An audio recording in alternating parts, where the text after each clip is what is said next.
ჩვენ თქვენთვის ერთი კითხვა გვაქვს. რა მოხდება თუ უკრაინამ უკვე მოიგო ომი რუსეთის წინააღმდეგ და პუტინს ეს ინფორმაცია ჯერ არ მიუღია? ეს შეიძლება გიჟურ კითხვად მოგეჩვენოთ, რადგან რუსეთის პრეზიდენტი კვლავ აგზავნის ჯარისკაცებს უკრაინაში სასიკვდილოდ, მაგრამ სინამდვილეში ეს კითხვა ისეთი გიჟური არ არის, როგორც ჩანს. რეალობა ისაა, რომ ბრძოლის ველზე ვითარება იცვლება და ეს უკრაინას ყველაზე დიდ შესაძლებლობას აძლევს, რომ ომი დაასრულოს. პუტინს ახლა მხოლოდ ორი არჩევანი დარჩა და ორივე მისი დამარცხებით სრულდება. მალე გაგიმხელთ რა არჩევანებია ეს. ჯერ კი რუსეთი სერიოზული პრობლემების წინაშეა, რადგან ცდილობს გაზაფხულის შეტევა განახორციელოს, რომელიც დონბასის პუტინისთვის გადაცემას ისახავს მიზნად. გაზაფხული უკვე კარგად დადგა და ეს რუსეთისთვის კარგი ნიშნებია. როცა მზე გამოანათებს, მიწა შრება. გაზაფხულის ფოთლები დაფარვას უზრუნველყოფს და ყველა ის ფაქტორი ქრება, რაც ზამთარში სამხედრო წინსვლას ართულებდა.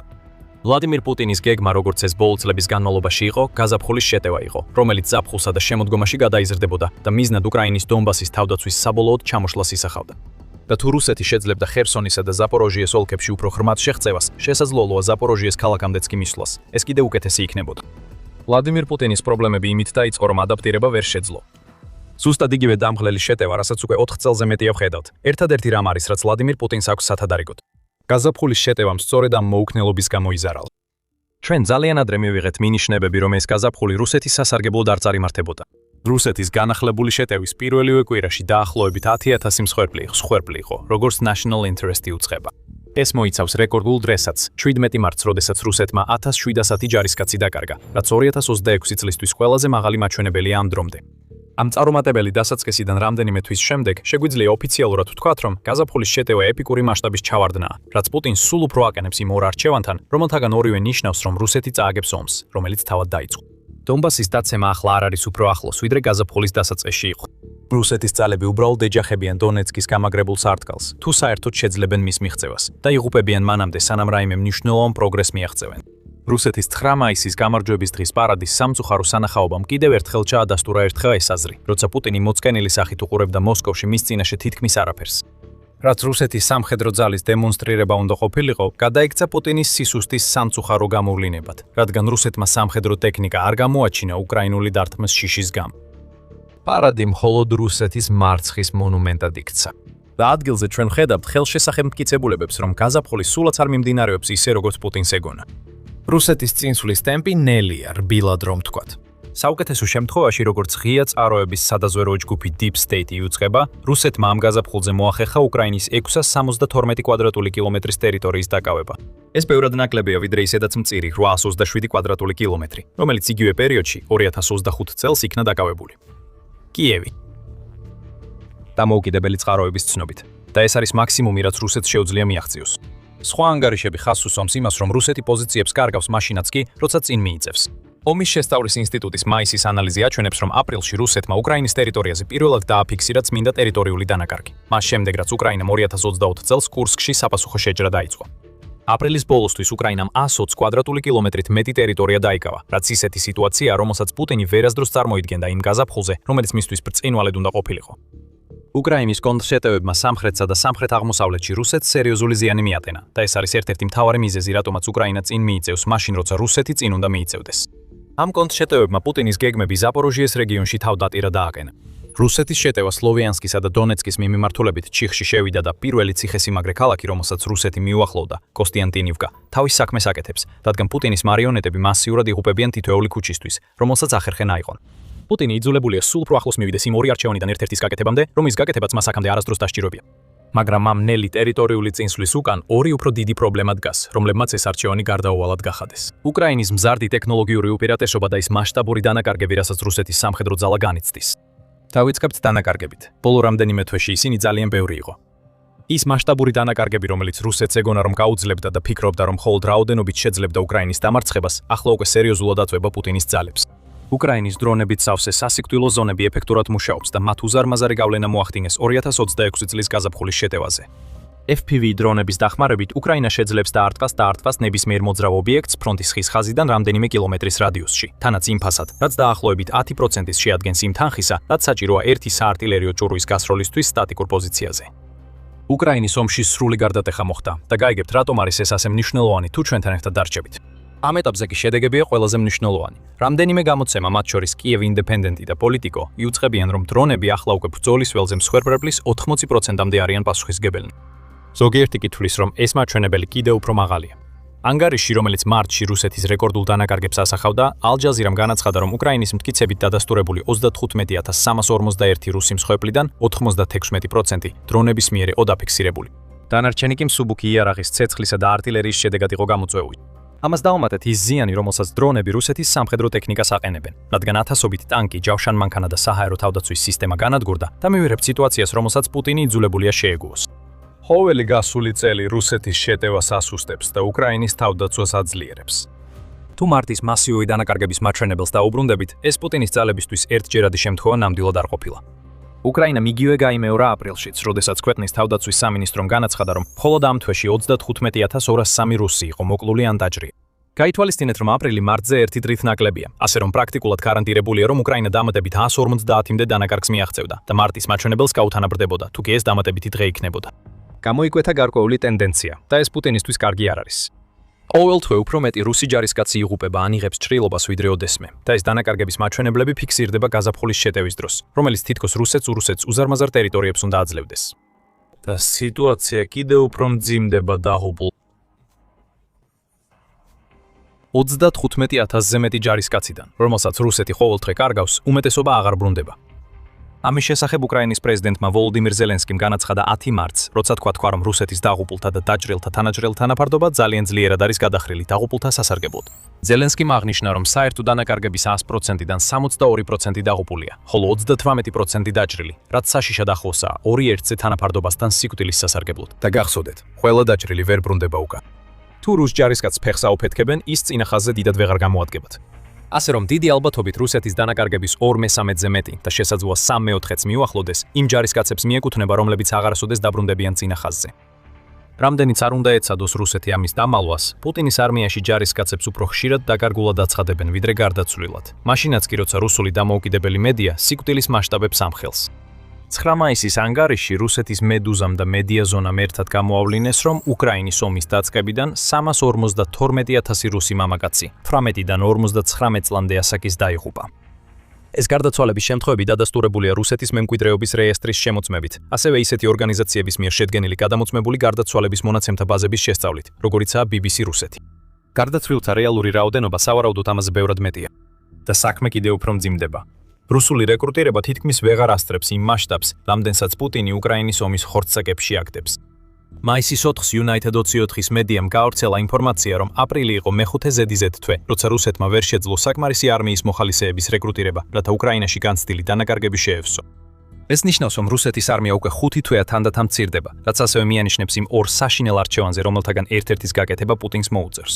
მილიტარნი მას განიხილა რუსეთის რეკრუტირება აპრილის შუა რიცხვებში და მის მიერ მიღებული შედეგებიც პუტინისთვის არ იყო უფრო დამაიმედებელი. მისი მონაცემებით 2026 წლის პირველ კვარტალში რუსეთმა დღეში დაახლოებით 800 ჯარისკაცი აიყვანა, მაშინ როცა 2025 წლის იმავე პერიოდში ეს მაჩვენებელი დღეში 1000-დან 1200 ჯარისკაცამდე იყო. რეკრუტირების 20%-იანი ან მეტი ვარდნა სწორედ ის ბოლო რამაა, რაც პუტინს სჭირდება მაშინ, როცა გაზაფხულის შეტევა უკვე რეკორდულ დანაკარგებს იწვევს.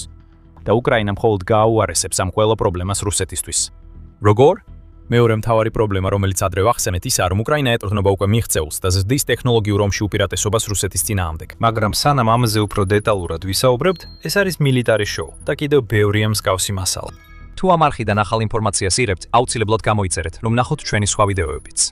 უკრაინა ყოველთვის იყო ინოვატორი ამ ომში ჩართული ორ ქვეყანას შორის. მაგრამ მას შემდეგ, რაც მიხაილო ფედოროვი გახდა თავდაცვის მინისტრი, უკრაინამ უფრო ტექნოლოგიებზე ორიენტირებული მიდგომა აერჩია რუსეთის წინააღმდეგ ბრძოლაში. მონაცემების გამოყენება და თანამედროვე მენეჯერული აზროვნება, რომელსაც ფედოროვი ქადაგებს, ხელს უწყობს უკრაინის თავდაცვის სამინისტროსა და ქვეყნის სამხედრო ძალების სრულ რესტრუქტურიზაციას. ტექნოლოგიების გურუ ყველაფერს, რასაც კი შეეხება, მაქსიმალურად ამუშავებს და ეს სწორედ ისაა, რაც უკრაინას სასტრაფოდ სჭირდება, რადგან ქვეყანა პუტინის შეჭრის შედეგად დაახლოებით 213 მილიარდი დოლარის მზარდი ვალების წინაშე დგას. ფედოროვის მოქმედების სტილია მაქსიმუმის მიღწევა მინიმალური რესურსებით და ის გარდაქმნა, რაც მან უკვე მოახდინა უკრაინის სამხედრო ძალებში, არ უნდა იყოს დაუფასებელი. უკრაინის ციფრული ტრანსფორმაციის მინისტრის წინა პოზიციაზე ფედოროვმა სათავეში ჩაუდგა დელტას სიტუაციური ცნობიერების სისტემის დანერგვას. ეს სისტემა უკრაინის ჯარისკაცებს საშუალებას აძლევს ბრძოლის ველის სხვადასხვა წერტილიდან ვიდეოები და ინფორმაცია გააზიარონ. ეს სისტემა ახლა ისაა, რასაც უკრაინა იყენებს დანაკარგების მაჩვენებლების დასადასტურებლად.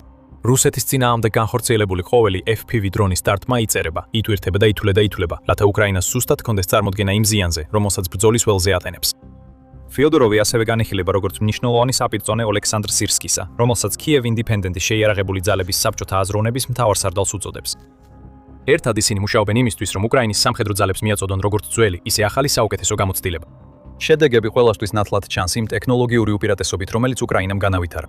კომუნიკაციების მიმართულებით ფიოდოროვმა თავდაცვის მინისტრის პოსტზე თავისი პირველი დიდი გამარჯვება მაშინ მოიპოვა, როდესაც წარმატებით მოილაპარაკა SpaceX-თან და დახურა არალეგალური Starlink-ის ტერმინალები, რომლებსაც რუსეთი წლების განმავლობაში იყენებდა უკრაინაში. რუსეთის ფრონტის ხაზზე ქაოსი დაიწყო, რაც მნიშვნელოვნად დაეხმარა უკრაინის კონტრშეტევებს და იმ მასშტაბურ დანაკარგებს, რასაც ახლა ვხედავთ.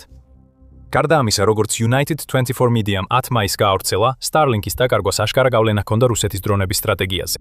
პუტინს შავი ზღვის კამპანიის სრული გეგმა ჰქონდა მზად, როდესაც ის ამზადებდა საზღვაო დრონების კამპანიას უკრაინის წინააღმდეგ, რათა პასუხი გაეცა უკრაინის მიერ შავი ზღვის ფლოტის პარალიზებაზე.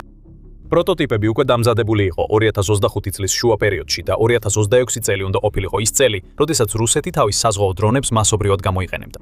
Starlink-ის გათიშვა ყველაფერი შეაჩერა. უკრაინის ტექნოლოგია კვლავ დომინირებს შავ ზღვაზე. ტექნოლოგიაზე მზარდმა აქცენტმა ასევე უზარმაზარი დახმარება გაუწია უკრაინას თავდაცვით ფრონტზე. IAP ჩამჭერი დრონების დანერგვა უკრაინის მრავალფენოვან საჰაერო თავდაცვაში ამცირებს რუსეთის შაჰედის ტიპის დრონების ეფექტიანობას. სახმელეთო რობოტული სისტემები მთელი ფრონტის ხაზის გასწვრივ ინერგება. ევროპული პოლიტიკის ანალიზის ცენტრის მიხედვით, ამ რობოტებმა შეიძლება მხოლოდ 2026 წლის ბოლოსთვის უკრაინის ფრონტის ხაზზე კრეიტთა საჭიროება 30%-ით შეამციროს, ხოლო მომავალში ეს მაჩვენებელი შესაძლოა 80%-მდე გაიზარდოს. ეს რობოტები სულ უფრო მნიშვნელოვანი ხდება უკრაინის ლოგისტიკისთვის. ზოგიერთ მათგანს კითხვი ამ ფქვევებიც კი აქვს დამონტაჟებული, რათა შეტევით იარაღად გამოიყენონ. და შემდეგ არის ხელოვნური ინტელექტი. უკრაინა ამ მიმართულებით იმდენად წინ უსწრებს რუსეთს, რომ ეს უკვე სასაცილოც აღარ არის. ეხლა ბრძოლის ველზე მთელი ურდო ავტონომიური დრონები გამოშვებულია. თითოეულს შეუძლია ამოიცნოს, დააფიქსიროს და გაანადგუროს სამიზნე მინიმალური ადამიანის ჩარევით. უკრაინა ასევე თანამშრომლობს გაერთიანებულ სამეფოსთან, რომელიც აფინანსებს ხელოვნური ინტელექტის წამყვან ცენტრს, რათა წაახალისოს უახლესი დრონების შემდგომი განვითარება, რომლებიც რუსეთს სერიოზულ ზიანს მიაყენებს. როდესაც განადგურების ზონები ღრმავდება და ტექნოლოგია უმჯობესდება, უკრაინა ბრძოლის ველზე იმპულსს იგრებს. და სწორედ ეს ინერცია, რუსეთის უუნარობასთან ერთად რომ წინააღმდეგობა გაუწიოს, გვაბრუნებს იმ ორ არჩევანთან, რომელიც ახლა პუტინს აქვს და ორივე ნიშნავს, რომ რუსეთი ომს წააგებს. პირველი არჩევანი მობილიზაცია. ერთი უპირატესობა, რაც რუსეთს ჯერ კიდევ აქვს უკრაინასთან შედარებით, არის ის, რომ მას ბევრად მეტი ცოცხალი ძალა ჰყავს. რუსეთის მოსახლეობა დაახლოებით 4-ჯერ აღემატება უკრაინისას, მაგრამ მიზეზი, რატომაც ეს ფაქტორი ისეთი მნიშვნელოვანი არ გამხდარა, როგორც შეიძლებოდა ყოფილიყო, ისაა, რომ ვლადიმირ პუტინი ომის უმეტეს ნაწილში მობილიზაციისგან თავს იკავებდა. გახსოვდეთ, ეს არის ადამიანი, რომელიც ომს ჯერ კიდევ სპეციალურ სამხედრო ოპერაციას უწოდებს. 4 წელი და 1.3 მილიონზე მეტი მსხვერპლის შემდეგაც კი. მობილიზაცია ამდენი ხნის განმავლობაში არ ყოფილა არჩევანი, რადგან ვლადიმირ პუტინმა იცის, რომ მობილიზაცია ნიშნავს სოციალური კონტრაქტის დარღვევას, რომელიც მისი მმართველობის საფუძველში. ვლადიმირ პუტინმა მეოთხედი საუკუნე გაატარა იმაზე, რომ თავი წარმოეჩინა ძლიერ ლიდერად, რად რომელსაც შეუძლია რუსეთს მისთვის საჭირო სტაბილურობა მოუტანოს. ქვეყნის მობილიზაცია და მისი სრულად საომარ რეჟიმზე გადაყვანა ამ კონტრაქტს ფერფლად აქცევს.